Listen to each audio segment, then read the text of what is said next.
first, please. Hey Gabe, how's it going? Hey, what's up, man? Yeah, all good, thanks, all good. Obviously we know it's been a bit of a grudge build up between you two. Just briefly explain why there is this bad blood, if you can. Um, I just think it's a competitive thing. We've came up at the same time. I'll probably have a year more than him as a professional, but 2007, 2006, pretty close. And it's just a fight that should have happened a while back, but I guess the timing is perfect for now. So it's just it's going down on Friday. And lastly, why do you think you beat Daniel Jacobs, only 3 defeats on his record, most recently to Canelo? Why do you think you'll beat him on Friday? Yeah, I think at this point in my career, experience factor, is there, and I think it comes down to just Will, who wants it more. I think he slowed down a bit, and it just comes down to who's hungry, who really wants it. Thanks for speaking to myself and pro boxing fans. Best of luck on Friday. Yeah, for sure.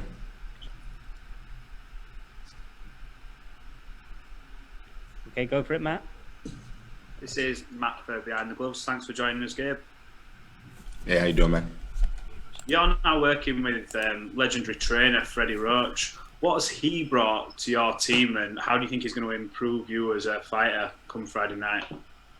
I just think Freddie, what he adds to me is just that work ethic. I've always worked hard, but with Freddie, it's a game plan that we work on consistently every day. And it's just that mental focus. Staying locked in, staying focused on what's at hand, and it's just strictly business. So I think Freddie just keeps me locked in. And I'm just ready. Do you think that Danny's made a huge mistake in choosing to fight you at this point, and that he's maybe overlooking you and looking at maybe the losses you've got on your record and thinking you're a stepping stone for him to get another world title shot? Yeah, absolutely. I think that's how he's looking at it, and my job is to give him a rude awakening. I'm not gonna fight him like I'm a challenger. I'm gonna fight him like I'm there to win. I'm in this to win it. I'm not in this to make it to the 12th round and say 12 rounds with Danny Jacobs. I'm in it to try to take him out of there. If I don't get a knockout, to hopefully win decisively on the scorecards. But I wanna give him a rude awakening and just let him know, like, you thought this was a tune-up fight, but you're in a real fight now. And finally, do you think that you're able to go to a different place mentally, and you're more mentally stronger than Danny coming into this fight? And do you think you'll be able to take him maybe into deep waters where you'll really have to, dig out performance? Absolutely. And I think a lot of that has to do with the camp with Freddie, sticking to a game plan, hard sparring, with top fighters, young, strong fighters, 2, 3 at a time. I think just that grueling type of training camp that we had and that mental focus is definitely going to prepare me to just, be ready for whatever come Friday. So I think that's definitely going to be an advantage. Right, cheers. Thank you, Gabe. Thank you. Hey, what's up, man? Hey, what's good, Gabe? Hey, what's up, bro? Hey, is it more pressure on for you to meet your or exceed your own expectations, or to show that you were deserving of this fight? Danny mentioned earlier that maybe he shouldn't be fighting a guy the caliber of you. That's his words. Yeah. Which is greater for you? Man, I think for me, it's what keeps me hungry right now is just, to put myself in a position to get a world title. I think I've been in big fights, and I think, just the schedule that I've had and the type of fighters that I've fought back to back, is a difficult schedule for anyone, right? So it's just one of those things that make it. For me, I just kind of just took that time to just reflect on it and how can I get better. So, you know, going into this fight, the way I see it is like I'm really not focused on what Danny could do. It's more about what I could do. And me just mentally being prepared to just bring out the best of me. You know, obviously Danny, with his skills, he's definitely gonna, you know, you need a dance partner. You need somebody who's gonna bring that out of you. So Danny's definitely that guy. So I think it's definitely gonna be a great performance for me. Just locking in the way everything is. What's been the major takeaway from you mentioned the series of fighters that you've faced, the decisions and outcomes in those situations, the preparation, whether you learned anything there. What have you gained most that will allow you? I thought I saw the comment from you was you plan on humbling him. What out of all of your recent experiences will allow you to do that? Yeah, you know, I think sometimes you get caught up and feel yourself too much, you know what I mean? And you don't put the work that you think you're putting in. You think you're going hard, but you're really not. You know what I'm saying? And I think, you know, that's just how I read Dan right now. You know, I think Dan's in a situation where he's feeling himself. He's looking past me, you know, and I've been there before, you know what I mean, mentally. So I understand that. And I know that at this point in my career, you know, you can't afford to make any error, any mistake. You know, if you're not feeling like putting in that road work, you better put that road work in. You better suck it up. I mean, if you don't want to do 8 rounds sparring that day with 3 different guys, you better suck it up. You know, and it's just me kind of just going along with whatever my trainers needed and whatever I had to do to, you know, to be victorious. You know, and I don't know if Danny's mind is there right now in this moment. Last question. What's your reaction to him? He's feeling better at 168. We've seen him get one fight in at 168 and look pretty good against Chavez. What's your reaction to his thoughts of being at 168 and operating at optimal performance? Yeah. Well, you know, we both moved up at the same time. You know, obviously with age, you know, the weight cut is a lot difficult. You know, metabolism changes, things like that. Get bigger, put more muscle on. So, you know, I feel better at 68, you know. Could I make 60? I could, but I don't know if I'll be as strong as I feel now. So, you know, 68 definitely more comfortable. So I can see where he feels more comfortable at 68 as well. But at the same time, it could be that he feels too good, where he's probably not putting in as much work as he should when he had to make that 160. So we'll see on Friday. All right, best of luck to you, man. Thank you. Hey, what's going on, Gabe? How you doing? Hey, what's up, bro? So I got a question, man, directly from the fans. I asked Danny the same thing. Yeah. With all the bad blood leading up to this fight, you know, what are the chances that after you guys settle your differences in the ring, that, you know, you guys can just shake hands and just move forward as professionals? You know, it's not no hate thing for me. Like, I don't hate the man. For me, it's more of I just want to prove that I'm better than him, you know.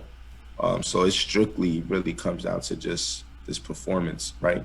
You know, I don't got no ill will against him. I don't wish nothing bad against him. So, you know, I have no problem after the fight. So, but, you know, there's been a lot of things said going into the fight that, you know, I don't like. I feel like I said, I want to humble him. You know, I want to shut him up for the things he. Right. I mean, you always involved in the fan-friendly fight, man. I can't wait for Friday night. Thank you, man. Thank you, champ. Best wishes. Sure. No doubt.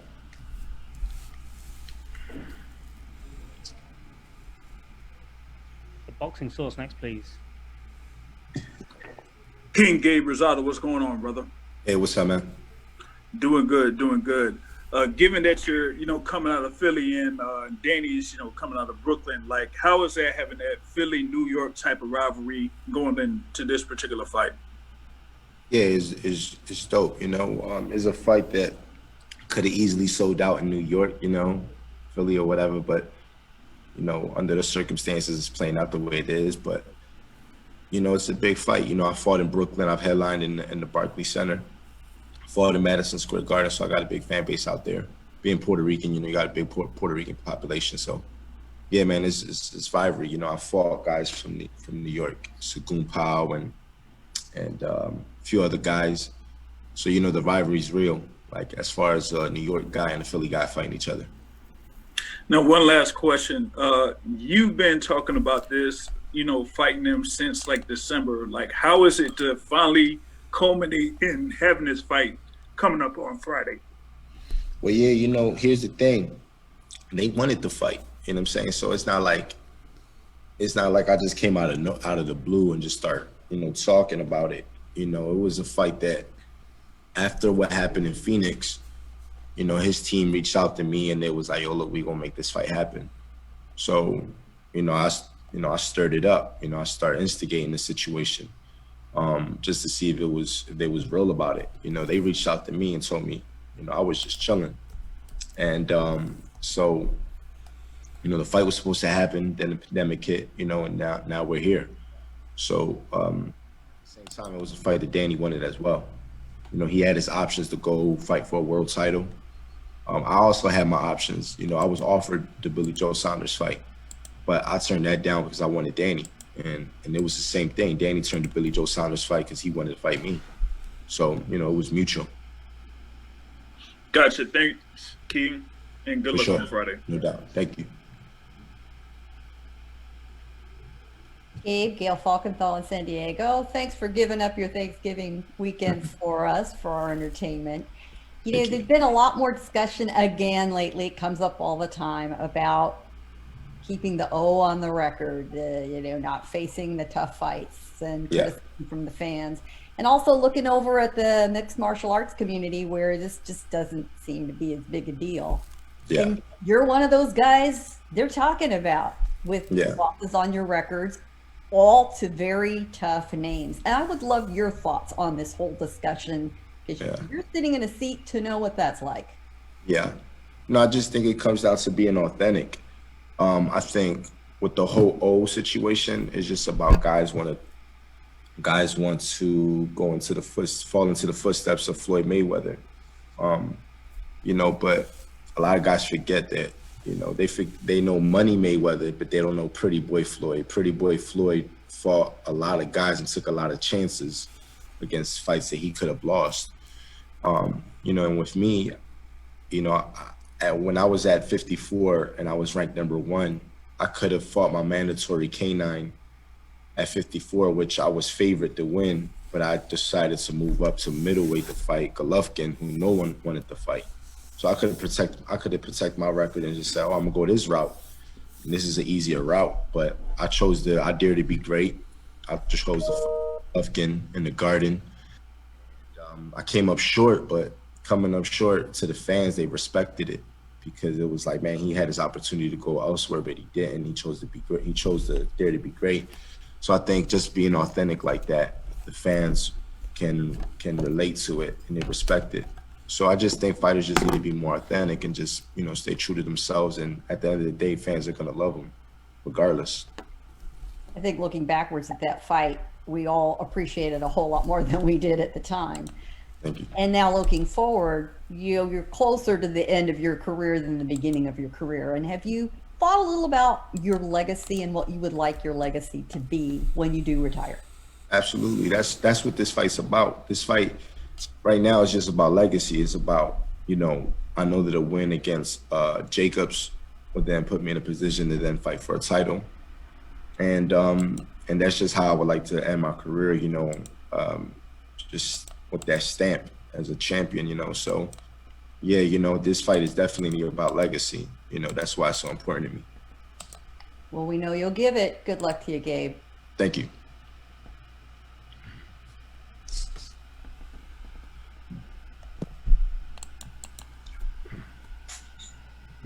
What's up, Gabe? How you doing? It's Ellie. Hey, what's up, man? I'm good. Reporting. Yeah, You yeah. fought Triple G when no one wanted to fight Triple G. You fought Charlo when no one wanted to fight Charlo. Same thing with Lemieux. Same thing with a lot of fights. What do you have to do right here to beat Danny Jacobs? What are you gonna do? Hey, yeah, man. You know, the work is done. We had a great training camp. You know, obviously now at this point in my career, I have, you know, I may not be as fast as I used to be when I fought, you know, those other names you just mentioned, but You know, I got the experience. I got a great team. I got a great corner. You know, so it's just about listening to my corner and putting in the work, you know. And then we had a tough training camp, so, you know, we're ready for this fight. No, absolutely. You gave me an accurate prediction for Kell Brook Crawford. You gave me a prediction for Lomachenko Teofimo. What's your prediction, word for word, for Canelo and Callum Smith? Oh, Canelo. You know, I think Smith is going to present some problems for Canelo early in the fight with his length, his height, and his size. But I think being that Smith is so tall, I think it gives Canelo an advantage to fight him in the inside and dig to the body and slow him down with body shots. He has a really good left hook to the body. So I think he'll slow down Smith to the body, and then he'll start busting him up top with the left hook. So I think Canelo pulls off a decision, not a knockout, a decision. And my last question: if you take care of business and you beat Danny, do you want the winner of Canelo Callum Smith? You know, I'm not even gonna look past Danny right now and say anything on that. You know, my focus is just being present in the moment and focusing on my job on Friday. You know, I can't really look past Danny and say I want this fight. You know, right now it's Danny, and that's just my focus. Thank you. Yep. Hey, what's up, Gabe? Stephen, KOR of Sports. You've obviously fought some top tier names in your career: Charlo, Lemieux, Triple G. Where does Danny Jacobs rank as far as like motivation wise, like in the gym? You know, getting you up to go to the gym. What is that? Where does he rank as far as all those guys that you fought? Oh yeah, it's big. You know, Danny's a former world champion. You know, so you know the fight's it's a big fight, and you know, it's a fight where, you know, it adds to my legacy. You know, this is for the underdogs. You know, this is for the blue collar workers, the heart. You know, people that dare to dream and dare to be great, right? So that's what this fight represents. So a win against Danny is huge. He when Danny was on, he was talking about you know, he wanted to make you eat your words and things like that. Talking more aggressively than Danny Jacobs normally speaks before a fight. Does that work to your favor? Kind of the fact that he wants to be aggressive. Obviously, you're aggressive. You want to scrap. Does that kind of work out for you, game plan wise? Hopefully.